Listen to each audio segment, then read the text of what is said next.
நல்ல எண்ணங்களுடன் பயணிக்கும் எல்லோருக்கும் இனிய வணக்கங்கள். நான் ஷாபிமான் ஜமால் முகமது. நம்முடைய சப்ஸ்கிரைபர் ஒரு அடிப்படையான கேள்வி குவான்டிட்டி டேக் ஆஃப் ரிலேட்டடா கேட்டிருந்தாங்க. அந்த கேள்வியை பலர் கேட்கணும்னு நினைச்சிருந்த கேள்வியா தான் அது நிச்சயமா இருக்கும். அப்படியான ஒரு அர்த்தமுள்ள கேள்வியா அவங்க கேட்டிருக்காங்க. அந்த கேள்விக்கு பதிலா இந்த பதிவை நீங்களும் ஸ்கிப் பண்ணாம கடைசி வரைக்கும் பார்த்து முடிக்கக்கூடிய நேரத்துல நிச்சயமா குவான்டிட்டி டேக் ஆஃப் எடுக்கக்கூடிய நேரத்துல வரக்கூடிய எரர்ஸ் அத உங்களாலையும் அவாய்ட் பண்ண முடியும் என்ற நம்பிக்கையில தான் இந்த பதிவை நான் ஆரம்பிக்க போறேன். இதற்கு முன்னாடி நம்ம சேனலை சப்ஸ்கிரைப் பண்ணிக்கிட்டு பக்கத்துல இருக்கக்கூடிய அந்த பெல் ஐக்கானையும் கொஞ்சம் ஆன் பண்ணி விட்டுருங்க. இது சனாபின் சிவில் குவான்டிட்டி சர்வேயிங் தற்றதும் கற்பிக்கப்பட்டதும். குவான்டிட்டி டேக் ஆஃப் பண்றதுக்கு முன்னாடி சில அடிப்படையான தகவல்களை தெரிந்து வச்சிருக்க வேண்டியது மிக மிக முக்கியமா இருக்குது. அதுவும் குறிப்பா மெத்தட்ஸ் ஆஃப் மெஷர்மெண்ட் அப்படின்னா என்ன என்பதை பற்றிய ஒரு புரிதல் இருந்தாதான் குவான்டிட்டியை உங்களால டேக் ஆஃப் பண்ண முடியும். நம்ம சேனல்ல இந்த மெத்தட் ஆஃப் மெஷர்மெண்ட்ஸ் பத்தி நம்ம நிறைய வீடியோ அப்லோட் பண்ணி வச்சிருக்கிறோம்.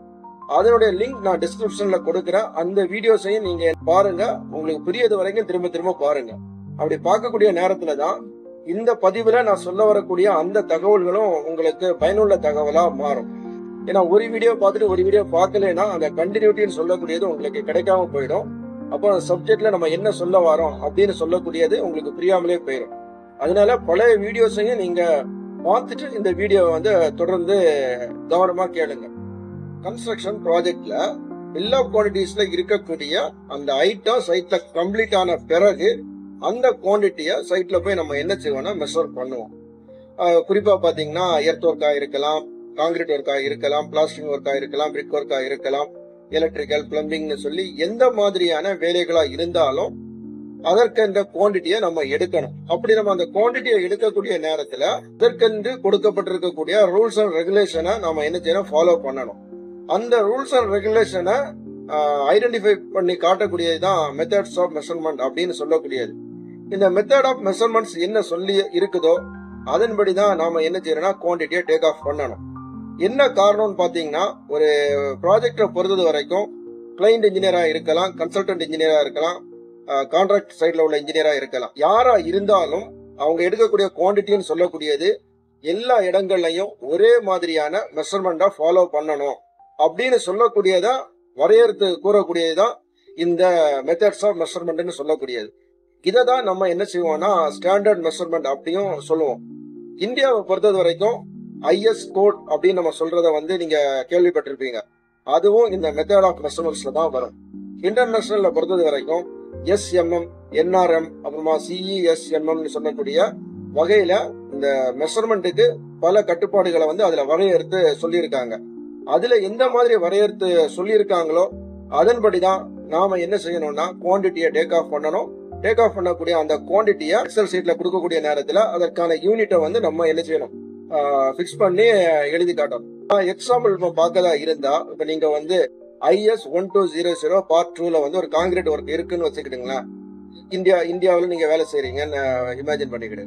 இப்போ IS 1200 பார்ட் 2ல காங்கிரீட் ஒர்க்குக்கான ரூல்ஸ் அண்ட் ரெகுலேஷனை அவங்க வரையறுத்து சொல்லியிருப்பாங்க. அதுல சொல்லப்பட்டிருக்கக்கூடிய அந்த ரூல்ஸ் அண்ட் ரெகுலேஷன் படிதான் நீங்க என்ன செய்யணும், குவான்டிட்டியை டேக் ஆஃப் பண்ணணும். டேக் ஆஃப் பண்ணக்கூடிய குவான்டிட்டியை பில் ஆஃப் குவான்டிட்டிஸ்ல கொண்டு வரணும். இப்ப அந்த பில் ஆஃப் குவான்டிட்டிஸ்ல கொண்டு வரக்கூடிய அந்த குவான்டிட்டின்னு சொல்லக்கூடியது எப்படி இருக்கணும்னு பாத்தீங்கன்னா கியூபிக் மீட்டர்ல தான் இருக்கணும். ஏன் கியூபிக் மீட்டர்ல இருக்கணும்னா அதுதான் IS 1200 பார்ட் 2ல பிக்ஸ் பண்ணி நமக்கு தந்திருக்காங்க. அதாவது காங்கிரீட் குவான்டிட்டி நீங்க எடுக்கதா இருந்தா length into breadth into depth தான் எடுக்கணும். அதுவும் கியூபிக் மீட்டர் தான் அதனுடைய யூனிட்டா நீங்க என்ன செய்யணும், ஃபாலோ பண்ணணும் அப்படின்னு சொல்லியிருக்காங்க. இந்த முறையை தான் நம்ம மெத்தட்ஸ் ஆஃப் மெஷர்மெண்ட் அப்படின்னு நம்ம சொல்லி அடையாளப்படுத்துறோம். அப்ப இந்த மெத்தட்ஸ் ஆஃப் மெஷர்மெண்ட் சொல்லக்கூடிய நேரத்துல ஒவ்வொரு செக்டர் வைஸ் அவங்களுடைய ஸ்டாண்டர்டுக்கு தகுந்த மாதிரி மாறுபடும் அப்படின்னு சொல்லக்கூடியதையும் கொஞ்சம் ஞாபகத்துல வச்சிருக்கணும். கன்ஸ்ட்ரக்ஷன்ல ஒரு குறிப்பிட்ட ஏரியாவில் நீங்க ஒர்க் பண்ணக்கூடிய நேரத்துல அதனுடைய ஸ்டாண்டர்ட் என்ன கொடுத்திருக்காங்களோ அதன்படிதான் நீங்க குவான்டிட்டியா டேக் ஆஃப் பண்ணி மெஷர்மெண்ட்டை மெஷர் பண்ணி கொடுக்கணும். இது அப்ராட்ல உங்களுக்கு ஜாப் கிடைக்குது அப்படின்னு இருந்துச்சீங்கன்னா நிச்சயமா ரூல்ஸ் அண்ட் ரெகுலேஷனை பத்தி நீங்க தெரிஞ்சே ஆக வேண்டியது கட்டாயம் தான். ஏன்னா ஒவ்வொரு கம்பெனிக்கும் ஒரு சிஸ்டம் இருக்கும். அந்த சிஸ்டத்தின் படி தான் அந்த கம்பெனியோட பில்லுன்னு சொல்லக்கூடியது ரன் ஆகிட்டு இருக்கும். இந்த இடத்துல உங்களுக்கு இந்த மெத்தட்ஸ் ஆஃப் மெஷர்மெண்ட் தெரியலன்னா நிச்சயமா உங்களால தொடர்ந்து குவாலிட்டி சர்வேயரா டிராவல் பண்ண முடியாது. அதனால நீங்க இதை பற்றி தெரிஞ்சிருக்க வேண்டியது அவசியமா தான் இருக்குது. இந்த இடத்துல தான் நம்ம இந்த சர்டிபிகேஷன் சொல்லி நிறைய வீடியோஸ் போட்டிருக்கோம்ல, அது உங்களுக்கு உபயோகமா இருக்கும். என்னன்னு பாத்தீங்கன்னா, ஒரு சர்டிபிகேஷன் முடிக்கக்கூடிய நேரத்துல இன்டர்நேஷனல்ல எந்தெந்த மாதிரியான ஸ்டாண்டர்ட் ஃபாலோ பண்றாங்க அப்படின்னு சொல்லக்கூடியதை பற்றிய தனி சப்ஜெக்ட் வந்து அவங்க அதுல அடாப்ட் பண்ணிருப்பாங்க. அதை படிக்கக்கூடிய நேரத்துல நமக்கு ஓரளவுக்கு ஒரு தெளிவான புரிதல் கிடைக்கும். அந்த புரிதல் கிடைச்ச பிறகு நீங்க அப்லோட் போனீங்கன்னா உங்களால அங்க வேலை செய்யறதுக்கும் எந்த விதமான சிரமமும் இருக்காது. அதனால இந்த டைப் ஆஃப் ஆக்டிவிட்டிஸை பத்தி நீங்க தெரிஞ்சு வச்சிருக்க வேண்டியது அவசியமா இருக்குது. இந்தியாவை பொறுத்தது வரைக்கும் ஐஎஸ் கோடை தான் நம்ம ஃபாலோ பண்ணிட்டு இருக்கிறோம். இந்த ஐஎஸ் கோட்ல என்ன கொடுத்திருக்காங்களோ அதன்படிதான் நம்ம வந்து குவான்டிட்டியை டேக் ஆஃப் பண்ணணும். அப்போ குவான்டிட்டியை எப்படி டேக் ஆஃப் பண்றதுன்னு சொல்லக்கூடிய கேள்வி வேற ஒண்ணும் இல்ல. இப்போ வந்து என்ன பண்ணீங்க, ஒரு சைட்ல போறீங்க, IS 1200 பார்ட் 2ல வந்து காங்கிரீட் ஒர்க்கை வந்து இப்படி எடுக்கணும்னு சொல்லியிருக்காங்க. எப்படி length into breadth into depth இருக்கணும், இதுக்கு வந்து நீங்க கியூபிக் மீட்டர்ல தான் இதனுடைய யூனிட்டை வந்து நீங்க ஃபாலோ பண்ணணும்னு சொல்லி இன்ஸ்ட்ரக்ஷன் கொடுத்திருக்காங்க. அப்ப நீங்க சைட்டுக்கு இப்போ போறீங்க, அங்க ஃபவுண்டேஷன் இருக்குது, சென்ட்ரல் லைன்ல வந்து மார்க் பண்ணிருக்கீங்க. சென்ட்ரல் லைன் வந்து ஒவ்வொரு கிரிட் வைஸ் வந்து அந்த மெஷர்மெண்ட்டை என்ன பண்ணுவீங்கன்னா எம் ஷீட்ல எழுதுவீங்க. அப்ப கிரிட் வைஸ் அந்த மெஷர்மெண்ட்டை எழுதின பிறகு என்ன பண்ணணும்னா டோட்டல் குவான்டிட்டியை வந்து நீங்க ஒர்க் அவுட் பண்ணீங்க. இப்படி ஒர்க் அவுட் பண்ணக்கூடிய நேரத்துல ஆஸ் பர் மெத்தட்ஸ்ல வந்து இதை ஃபாலோ பண்ண சொல்லியிருக்காங்களோ அதன்படிதான் நம்ம என்ன செய்யணும், குவான்டிட்டியை மெஷர் பண்ணி அங்க சீட்ல கொண்டு வரணும். இப்ப நமக்கு கியூபிக் மீட்டர் கிடைக்கும்.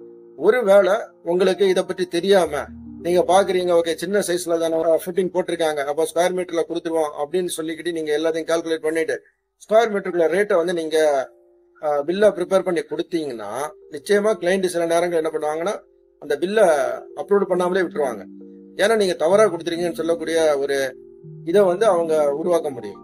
அதனால கண்டிஷன் ஆஃப் கான்ட்ராக்ட்ல என்ன இருக்குதுன்னு சொல்லி பார்த்துட்டு அதுக்கு பிறகு நீங்க வந்து இந்த பில்லை ப்ரிப்பேர் பண்ணீங்கன்னா அந்த பில்லு உங்களுக்கு கரெக்டா அப்ரூவ் ஆகி உங்க கையில வரும். அப்போ என்ன சொல்லியிருக்காங்களோ அதன்படிதான் நம்ம என்ன செய்யறோம்னா பில்லை வந்து சப்மிட் பண்ணணும் அப்படின்னு சொல்றதுக்காக தான். அப்பதான் எல்லாரும் வெரிஃபை பண்ணக்கூடிய நேரத்துல எந்த விதமான முரண்பாடும் வராது.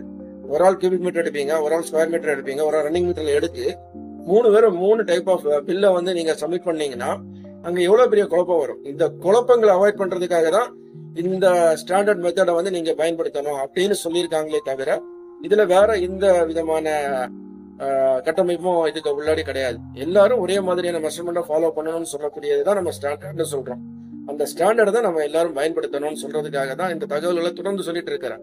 நான் இதுவரைக்கும் சொல்லியிருக்கக்கூடிய இந்த தகவல் ஏற்கனவே பல வீடியோஸ்ல சொன்னதுதான். இருந்தாலும் அவங்க கேட்டதுக்காக மறுபடியும் கொஞ்சம் வார்த்தைகளை மாத்தி இதுல சொல்லியிருக்கிறேன். இதுலயும் உங்களுக்கு புரிஞ்சிருக்கும்னு நினைக்கிறேன். புரியாம இருந்தா பழைய வீடியோ பாருங்க. இதோட எக்ஸாம்பிள்னு சொல்லக்கூடியது வரக்கூடிய நாட்கள்ல நான் தனித்தனியா அதனுடைய ஒவ்வொரு பார்ட்ஸுக்கு உள்ளாடி உள்ள அந்த மெத்தட்ஸை வந்து நம்ம வந்து குவான்டிட்டியை டேக் ஆஃப் பண்ணி நம்ம சேனல்ல வந்து பதிவு பண்ணலாம். அவங்க என்ன கேட்டிருந்தாங்கன்னா மெத்தட் ஆஃப் மெஷர்மெண்ட்டை யூஸ் பண்ணி குவான்டிட்டி எப்படி டேக் ஆஃப் பண்றது அப்படின்னு. வேற எதுவும் இல்லைங்க. நீங்க வந்து ஒரு ஃபவுண்டேஷனை வந்து நீங்க பாக்குறீங்க. ஃபவுண்டேஷனை வந்து நீங்க ஸ்டாண்டர்டா என்ன பண்ணீங்கன்னா length into breadth into depth இதை நீங்க எழுதுறீங்க. அந்த குவான்டிட்டியை வந்து 1 by 1 நீங்க எழுதிட்டீங்க. இதற்கு அடுத்தது வந்து அதனுடைய யூனிட்டை வந்து நீங்க போடணும். எம்கியூப்ல போடணுமா ஸ்கொயர் மீட்டர்ல போடணுமான்னு சொல்லக்கூடியதை நீங்க அதை வெரிஃபை பண்ணிக்கிட்டு அந்த யூனிட்டை போடுறீங்க. இது ரெண்டும் தான் இந்த மெத்தட் ஆஃப் மெஷர்மெண்ட்ஸ் சொல்றது. அதாவது இந்த லெங்த் இன்டு பிரெத் இன்டு டெப்த்னு சொல்றீங்களா, இது வந்து இந்த மெத்தட்னு சொல்லக்கூடிய நம்ம ஏற்கனவே ஒரு வீடியோல சொல்லி இருக்கிறோம். மெத்தட்ஸ் சொல்லக்கூடியது சென்ட்ரல் லைன் மெத்தட் இருக்குது, இன் டு என் மெத்தட் இருக்குது, அவுட் டு அவுட் மெத்தட்னு சொல்லி பலதரப்பட்ட மெத்தட்ல நம்ம குவான்டிட்டியை டேக் ஆஃப் பண்றோம். நமக்கு எது சூட்டபிளா இருக்குதோ அந்த மெத்தட்ல குவான்டிட்டியை டேக் ஆஃப் பண்ணி அதை அந்த ஷீட்ல கொண்டு வந்துட்டோம்னா நமக்கு குவான்டிட்டி கிடைச்சிடும். வந்து நம்ம பயன்படுத்திட்டு இருக்கக்கூடிய முறை தான் இந்த மெத்தட்ஸ் ஆஃப் மெஷர்மெண்ட். ஆனா எது எதுக்குன்னு சொல்லக்கூடியதுல ஒரு கிளாரிட்டி இல்லாததுனால நமக்கு அதுல ஒரு சின்ன குழப்பங்கள் தொடர்ந்து நீடிச்சுட்டு இருக்குது.